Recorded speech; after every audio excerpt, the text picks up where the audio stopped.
తెచ్చుకోవాలంటే చాలా దారులు ఉన్నాయి.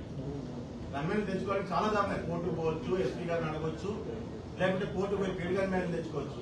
ప్రాణాల మీద తెచ్చుకోవచ్చు. ప్రకాశం మేమంతా అడ్వైజ్ చేద్దాం అనుకుంటాం. పాపం ఇంట్లో నీ భార్య గురించో, కూతురు గురించో, కొడుకు గురించో ఆలోచన చేసుకో. ఎత్తికి తెచ్చుకోవద్దు.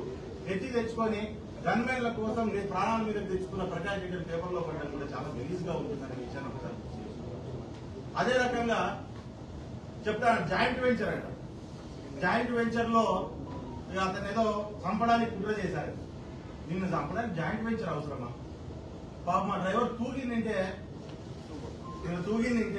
మన కేసు, నిన్న పిఎం, ఈరోజు ఇంట్లో ఊదిగట్ల వాసన. ఈరోజు అదే పరిస్థితి. అందుకంటే వేరే జరిగేది ఏం లేదు.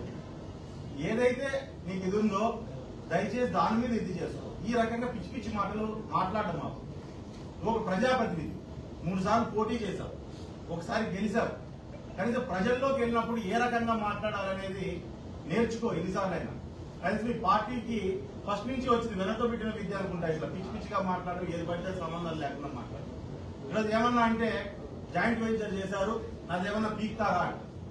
నీది పీకడానికి నీ ఫ్రెండ్మా, లేదా నీ పార్టీ కార్యకర్తలా, నీ లీడర్లా, లేదా నీ ఇంట్లో వల్ల, లేదా నీ సుతంలో వల్ల మేము ఎవరు పీకుతారు? పో ఖాళీ ఉన్నాడు మీ లీడర్ ఆడ తాడేపల్లిలోని బెంగళూరులో ఉంటాడు. పోయి నువ్వు ఆయన 4 వీక్ జగన్ నీవో 4 వీక్తాడు, సరిపోతుంది. ఏది 4 వీక్తారన్నది? ఏది వీకేది నీది? నువ్వే వీక్కోపో జగన్ సరిపోతుంది. ఏదో ఒకటి వీక్కుంటే బాగా సరిపోతుంది. ఇవన్నీ పనికిమాలిన మాటలు.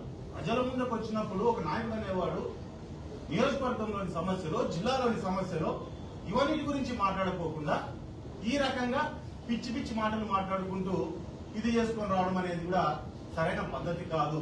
కాబట్టి ప్రకాష్ రెడ్డి ఖబర్దార్, నువ్వు మాటలు జాగ్రత్తగా రాయి. ఈరోజు నారా చేసి ఈ పద్ధతులు మానుకో.